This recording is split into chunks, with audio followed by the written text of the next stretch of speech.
Okay, how was I doing throughout the day? Last night was pretty good.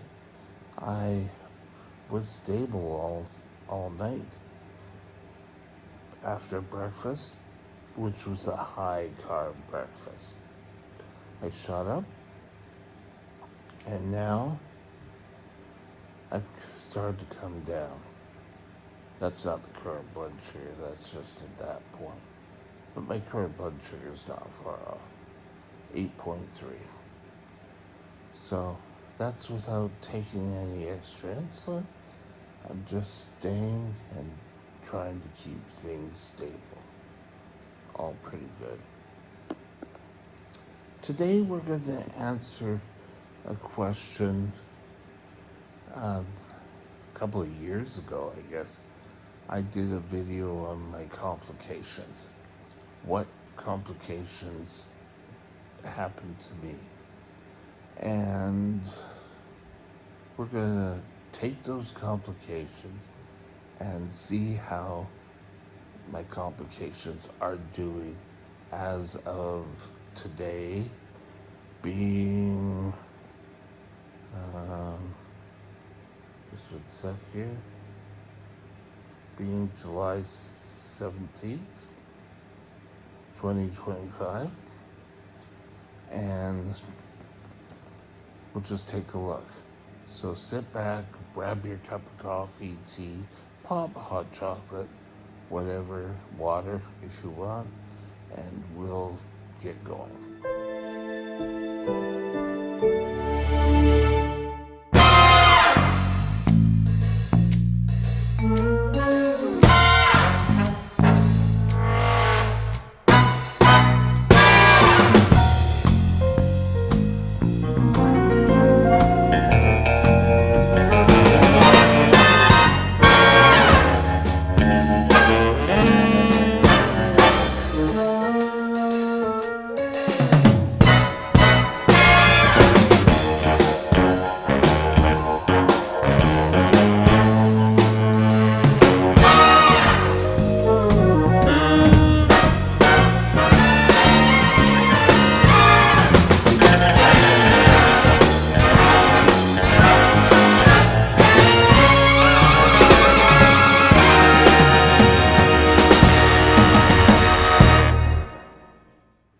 Okay, my complications.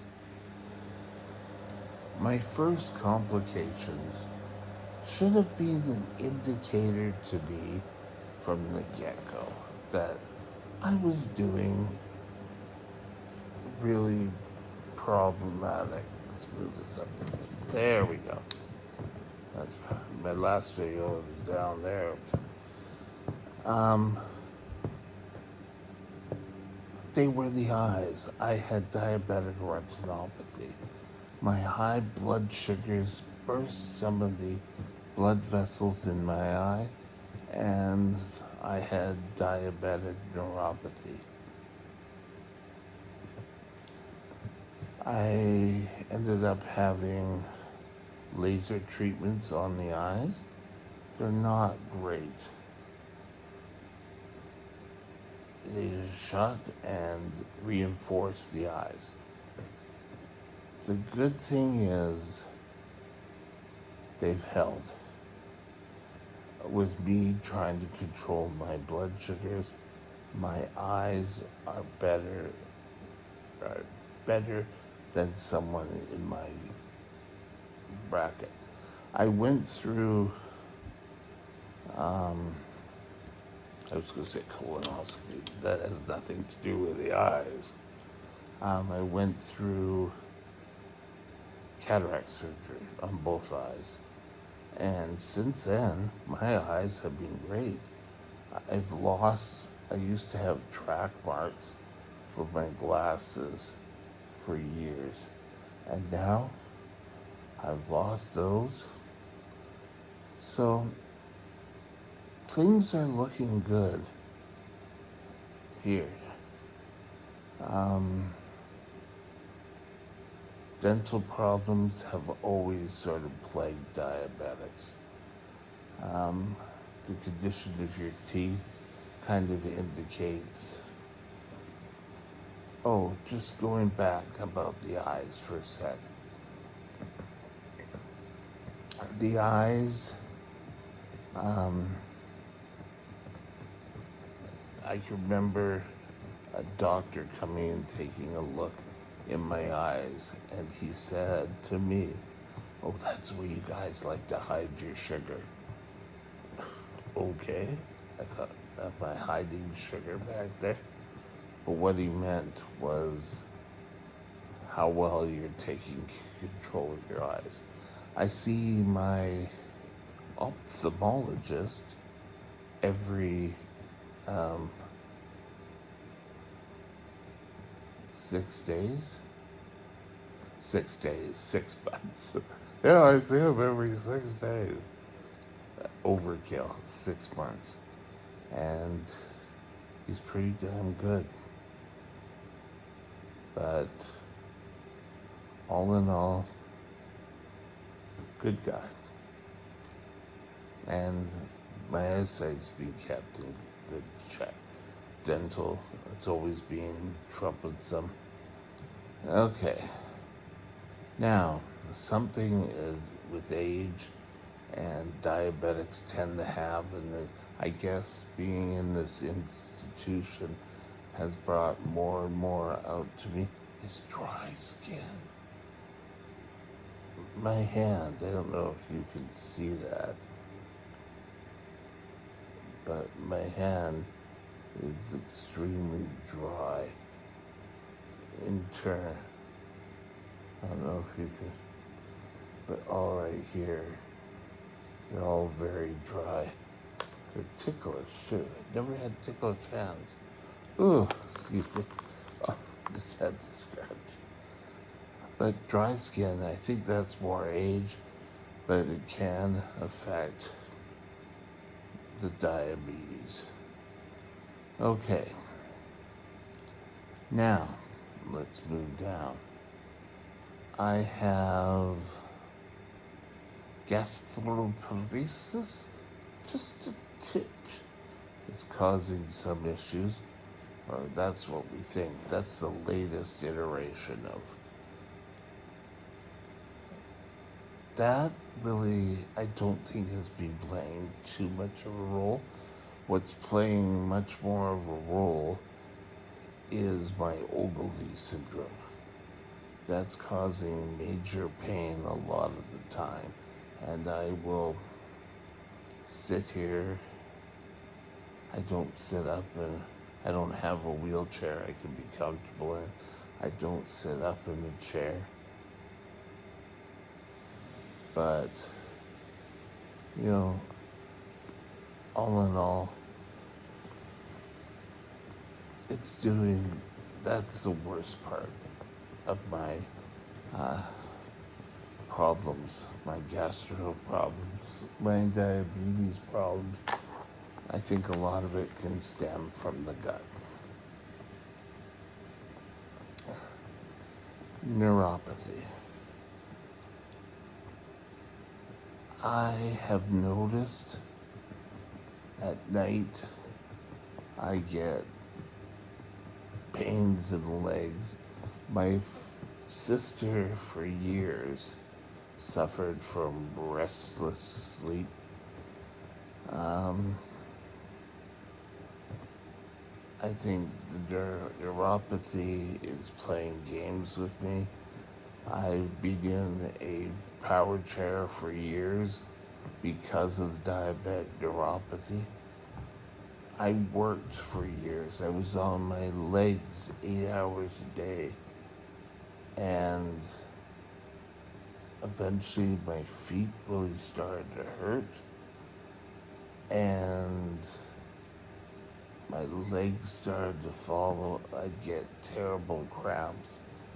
My last job I had before going on pension was cashier and front desk person at a grocery store. And I would have to get a chair and sit down while I'm waiting for customers. It was so bad.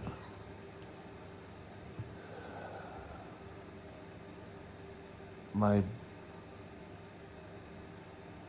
blood sugar is going berserk. I don't know. Well, it is a complication. It's part of the brittle diabetes.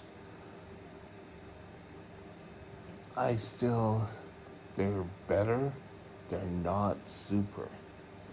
And the doctor here wants my blood sugar is higher, and he thinks that the pump isn't doing it, and he wants me to give up the pump, or I have to go into the hospital and live in the hospital. I think he's being a little over dramatic. But they don't understand. This is working for me. Beforehand, I'd be passing out. I've passed out a couple of times since being here, but on the whole, I'm more taking care of myself and achieving things. But we're working on my blood sugars. Let's just say that. But I'm not giving up my pump. Them there is fighting words. Don't take away a tool that's working from a diabetic. Next, oh,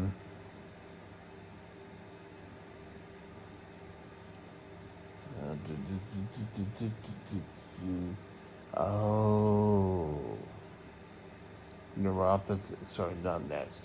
Neuropathy. My legs are causing still some major problems. So we'll keep that under advisement. Okay. The one that's really kind of being off, and I really haven't had too much problems with, is Charcot's foot, or Charcot's foot, or there's so many ways of saying it. And this is where the blood flowing into your feet all the time make your feet brittle. And I can go for a walk. Yeah, I know I don't walk, but I could go for a walk, and just putting pressure on my foot could cause a bone to snap. That was one of the reasons why I went into a wheelchair, neuropathy and this. But since being in here, since being in bed most of the time, my neuropathy, or not neuropathy, but Charcot's foot hasn't really been an issue. So that is a plus. That is a win. I don't know if I ever got up and walked around, if me now being a little so unsteady, if that would be putting pressure on my foot, causing my foot to snap. It's the little bones on me that break. Some other people have huge feet issues, and your foot can almost be deformed. I'm just lucky in that my small bones just cracked. They were marked up years ago as stress fractures. And I think, yes, they probably were stress fractures. However, it was because my bones were made brittle. So, with that, I think that's all of them. So we're going to call it a day. Have a great day. We'll talk later. Bye now. My email address is Mike's Diabetes World at gmail.com. All one line. Drop me